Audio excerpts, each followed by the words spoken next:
the Republican Party is in total mess of a situation that they created for themselves.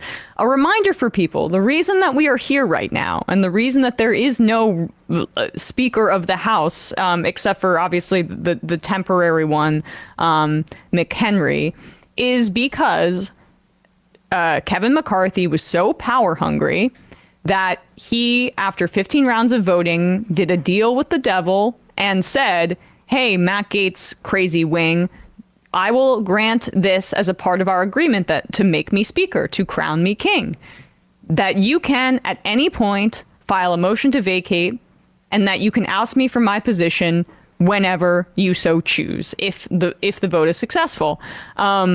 And McCarthy wanted to be speaker so badly that he agreed to that. And you know what? Gaetz did it. Gaetz did it. And so the Republican Party is scrambling, trying to find a new Speaker of the House. And we talked about this on the show the other day, and I'm sure Sam did yesterday as well.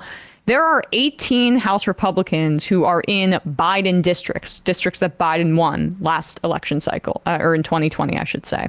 And they feel very vulnerable right now, as they should, given the amount of negative partisanship that is out there about Republican extremism and chaos, personified by Donald Trump, but also personified by this fight in the House. And they were worried about electing the Trump pick, Jim Jordan, who is extreme and brash and has issues like, many credible accusations of him covering up sexual assault when he was at Ohio State. There are a lot of issues for frontline Republicans on that front from an electoral perspective. So many of them defected. Jim Jordan lost more votes the second round, and there were reports that the more moderate Republicans were staggering their the votes so that it would appear like Jordan was bleeding votes. So he's not even apparently, as of what we see now, right, Bradley, they're not bringing a vote to the floor today at all. They're going to instead shift their focus to empowering the temporary speaker with some more powers so that they can get business done, like sending military aid to Israel and to Ukraine, and then also to Taiwan. These are the things that they want to get done, especially given how dearly the Republican Party loves the Israeli apartheid regime. With all of that context, here is Representative Mike Lawler, who does not support Jim Jordan. Again, Trump endorsed Jim Jordan. The entire Fox establishment does not want, Fox News channel does not want to see the Republican Party to continue to be in this chaos. So they're in favor of Jim Jordan. But Lawler is not, and Fox and Friends is not happy with him. This is them grilling him after the second failed House speakership vote. To do it. If we can't get those folks in a room with folks like me in swing districts and the folks that are now opposed to Jordan, we're never going to be able to build consensus. But you're one of the people that are opposed. But respectfully, Congressman, the Gaetz thing is past us now. We have a new nominee that's on the floor, and the question is, why aren't you voting for him? Respectfully, it's not past us, and that's the challenge here. And what I've said to Jim Jordan, McCarthy is no longer a nominee. What I've said to Jim Jordan from the very start is you have to get the right people in the room so that we can hash this out. I'm asking about you, though, Congressman, not the right people. You're voting against them. With all due respect, you can yell at me about it, but with all due respect, if we don't get everybody in the room to hash out the path forward, it doesn't matter who the speaker is, all right? We can elect a new speaker, but we still need 218 votes on the floor to pass our appropriations bills, to deal with aid to Israel, to deal with the crisis in Ukraine, to deal with our border. If we can't compromise within the conference, forget about the Democrats, within the conference, we're not going to be able to govern. And that is the fundamental problem here. So when you had 8 people team up with 208 Democrats to unceremoniously remove Kevin McCarthy without cause, and then they moved to block Steve Scalise because they wanted Jim Jordan. You create a problem within a conference. And what I'm saying is, if you want to fix it, as I told Jim Jordan last week, get everybody in the room that needs to be there and fix it. Yep. That's the only way forward. And don't leave the room until it's fixed. Yeah, we'll see. There's a vote today. By the way, we told Jim, stay in the room till you get 217. Yep. Don't put it on the floor until you have it. Agreed. And he did. He went without it, and we had less votes yesterday than the first round. It was a gamble, and he lost. All right, thank you so much. We had it. We. Yeah, I mean, that kind of accurately summarizes it there. They're not happy. They're not happy. And what is Lawler's connection to McCarthy, Bradley? Is he an ally, publicly so, or is that just more implied? You're down.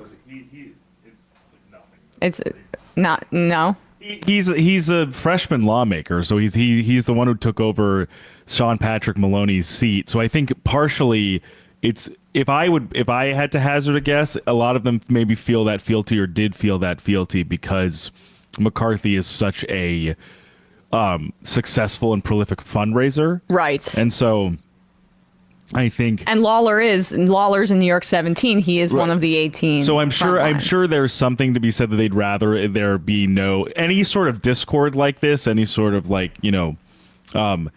kind of capture by the hard right, sort of just completely disadvantages them. So I think the combination of that makes it so that they don't want to have to answer for everything that Speaker Jim Jordan does in, the Hudson Valley. Or everything that he did, or everything that he's known for. So, I mean, exactly, which includes the insurrection. Mm-hmm. I mean, and that is, I probably should have mentioned that at the top, because I think for guys like Lawler and the rest of those frontline Republicans, that's the thing at the top of their minds. I mean, abortion's going to be on the ballot in 2024, we know. But as it directly relates to their position within the Republican Party and their position on this issue, they're terrified of ads run in blue states about January 6th and Jim Jordan's role in election denial, which is well documented, which there's much video footage of that one can put in an ad in those districts. And they certainly do not want to have that on their record. Now, what's funny is that Jordan's prospects appeared much better a few days ago, and one of the frontline Republicans, Molinaro, voted for him, right, and endorsed him. So that's not, he's probably kicking himself thinking that he got certain assurances from Jordan's camp that they had the votes when they absolutely do not. It is just hilarious to me that they keep trying to, the Republicans feel like when they're behind closed doors that they will get more dissension because people are more likely to speak out against a Trump person in private and Trump's pick than they are in public. And when they have to go up against Trump with a vote, that was their calculation, that we're going to basically pressure people by putting it on the floor and make sure that they are in a position where they either have to go up against the base or go up against their interests in a purplish or bluish district. And that experiment has failed. And people are pissed. And the moderates having that strategy to stagger defections so that it looked like he was bleeding votes. I mean, that's ruthless. Jim Jordan, that's not somebody that they wanted to attach their names to. So I have no idea where this goes from here. But I'm loving it. It's great to see the Republicans in disarray. If I may, if we could just play one more thing just to also hammer this point home of why Biden district Republicans would think supporting Jim Jordan is kind of a nuclear option for them. Just listen here. I'll get this up in a second, but just listen here to Tom Cole, the Republican from Oklahoma, touting why he wants Jim Jordan to be speaker. I'm just going to get this video up, so give me 1 second. Okay, perfect. And this is him on the floor speaking in favor of Jim Jordan. Maybe in this clip he was a little bit too honest, and this is exactly as Bradley says. the reason those Republicans are so terrified.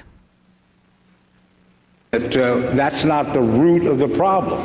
But unlike any other speaker we've had, he's had the courage to talk about a long-term plan and to get at the real drivers of debt. And we all know what they are. We all know it's Social Security. We all know it's Medicare. We all know it's Medicaid. Whoops. No president of either side has been willing to deal with this. No speaker of either side has been willing to deal with this. My friend, our former colleague, John Delaney, and I offered a plan. I still file it every year. John's not here anymore. To go back and do in 1983 what we did then and address Social Security. We never can get any help.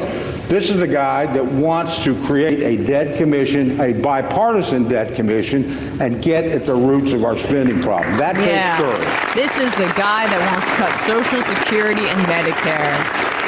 And it's a shame that you can't use footage from the House floor on the in campaign ads, but you can put quotation marks around what he just said there. Yeah, I bet Mike Lawler, going back to Hudson Valley, and then all the Long Island Republicans would love to be like, hey, that guy you supported, do you really want to cut my Social Security? Do you really want to cut my Medicare? Do you really want to cut my Medicaid? Yeah. Seems like a good vote for them to take. Yes. Thank you, Republicans. Thank you very much for this self-immolation that you're engaging in. I mean, we'll see. Biden's a historically weak nominee, so we need all the help that we can get in order to make sure that the Republicans do not seize power in 13 months.